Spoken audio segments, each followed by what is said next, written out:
Assalamualaikum warahmatullahi wabarakatuh. Yang saya hormati Ibu Risa sebagai dosen pengampu mata kuliah Perkembangan Bahasa Anak Usia Dini dan teman-teman semua yang saya hormati. Saya Nurul Aini dengan NIM 2420033 sebagai moderator dari kelompok 9 dengan anggota kelompok saya sendiri Nurul Aini dengan NIM 2420033 dan Sefira Putri Soliha dengan NIM 2420035 yang akan memaparkan materi mengenai perkembangan bahasa anak usia dini di sekolah dasar. A. Pengertian perkembangan bahasa. Sesuai dengan fungsinya, bahasa merupakan alat komunikasi yang digunakan oleh seseorang dalam pergaulannya atau berhubungan dengan orang lain. Bahasa merupakan alat pergaulan. Penggunaan bahasa menjadi efektif sejak seorang individu berkomunikasi dengan orang lain.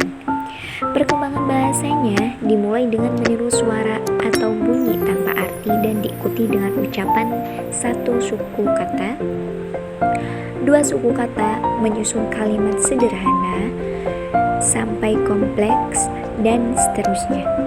Semakin besar anak itu tumbuh dan berkembang, kemampuan bahasanya mulai berkembang dari tingkat yang sangat sederhana menuju yang kompleks. Perkembangan bahasa dipengaruhi oleh lingkungan karena bahasa pada dasarnya merupakan hasil belajar dari lingkungannya. B. Perkembangan bahasa anak usia sekolah dasar. Kemampuan bahasa yang paling nampak dalam kehidupan adalah berbicara. Anak pada saat masa kanak-kanak memiliki keinginan yang sangat besar dalam berbicara, disebabkan oleh beberapa faktor. Di antaranya ada faktor sebagai sarana bersosialisasi. Nah, sangat penting untuk bersosialisasi karena ketika anak bersosialisasi akan muncul dengan sendirinya bahasa atau kosakata yang lebih banyak dari sebelumnya. Ketika anak tidak bersosialisasi, anak akan cenderung mendapatkan atau memperoleh bahasanya itu sedikit. Yang kedua ada sebagai sarana memperoleh kemandiriannya.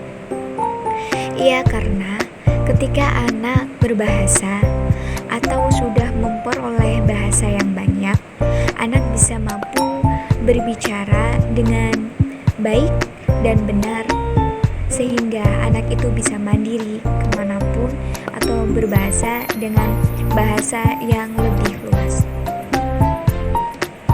Selanjutnya ada faktor yang mempengaruhi perkembangan bahasa. Adapun faktor-faktor tersebut sebagai berikut. Yang pertama itu kesehatan. Kondisi kesehatan yang kurang baik membuat anak mengalami kelambatan dalam perkembangan bahasa. Ya, karena kesehatan itu nomor satu, dan ketika kesehatan itu terganggu, itu akan berakibat tidak baik, kayak misalkan gak baik dalam alat komunikasi untuk berbicara. Yang kedua, inteligensi. Tingkatan intelektual mempengaruhi perkembangan bahasa. Anak dengan keterbelakangan mental yang paling rendah sangat miskin dalam berbahasa. Contohnya kayak misalkan anak itu tidak pede dalam keramaian atau di depan orang banyak gitu. Selanjutnya ada status sosial ekonomi. Anak keluarga miskin mengalami kehambatan dalam berbahasa karena akses untuk iliterasi, yaitu mengenal huruf sebagai lambang dan bunyi terbatas. Yang selanjutnya jenis kelamin. Vokalisasi anak perempuan lebih cepat sejak usia 2 tahun. Hubungan keluarga. Pola asuh keluarga yang demokratif dan otoritatif yang memandang dan menempatkan anak sebagai bagian dari keluarga membuat anak belajar dan memperoleh. Nah, hubungan keluarga ini juga sangat berpengaruh. Semisal kayak di dalam keluarga itu kayak mempelajari anak pada usia 2 tahun dengan melatih berbahasanya atau kepada sosialnya, itu akan berpengaruh sekali kepada anak tersebut. Nah, kecuali kalau dalam keluarga tersebut kayak misalkan pasif, tidak mengenalkan huruf atau berbahasa pada anak, atau misalkan interaksi kepada sosial, itu sangat berbeda. Nantinya anak akan kekurangan untuk interaksi dan berbahasa juga kurang dalam berbicaranya.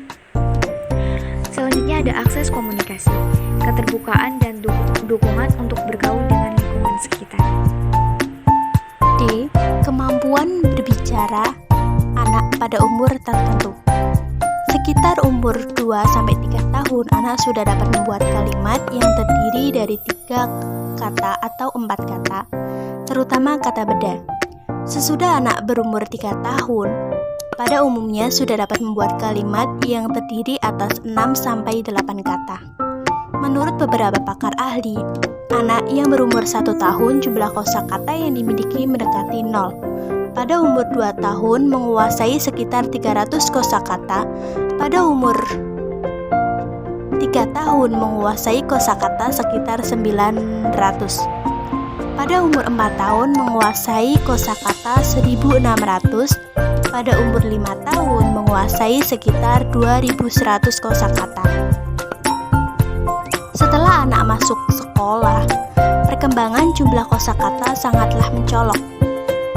Dan anak kelas 1 SD yang kira-kira berumur 7 tahun dapat menguasai kosakata 14.000 kata, bahkan ada yang sampai 24.000 kosakata. Dan setelah anak duduk di kelas 6 SD dapat mencapai 50.000 kosakata. Surah An-Nahl ayat 78. A'udzu billahi minasyaitonir rajim. Bismillahirrahmanirrahim. Wallahu akhrajakum min butuni ummahatikum la ta'lamuna syai'an wa ja'ala lakumus sam'a wal absara wal afidah la'allakum tashkurun. Dan Allah mengeluarkan kamu dari perut ibumu dalam keadaan tidak mengetahui sesuatu pun, dan Dia memberimu pendengaran, penglihatan, dan hati nurani agar kamu bersyukur. Allah telah mengutamakan dan mendahulukan pendengaran daripada penglihatan, sebab pendengaran adalah organ manusia yang pertama kali bekerja ketika di dunia. Dengan adanya pendengaran ini, anak usia dini atau kita sebagai manusia akan bisa memperoleh atau bisa berbicara melalui pendengaran tersebut dan bisa memahami. Oleh karena itu, diantaranya yaitu pendengaran atau memperoleh bahasa tersebut dan bisa berbicara itu termasuk dari karunia Allah. Makanya kita harus bersyukur, banyak-banyak bersyukur. Dan konsep belajar dalam surah An-Nahl ini ayat 78 adalah upaya sadar dan terencana untuk menjadikan peserta didik secara aktif mengembangkan potensi pendengaran, penglihatan, dan hatinya untuk memperoleh pengetahuan agar menjadi manusia yang pandai bersyukur.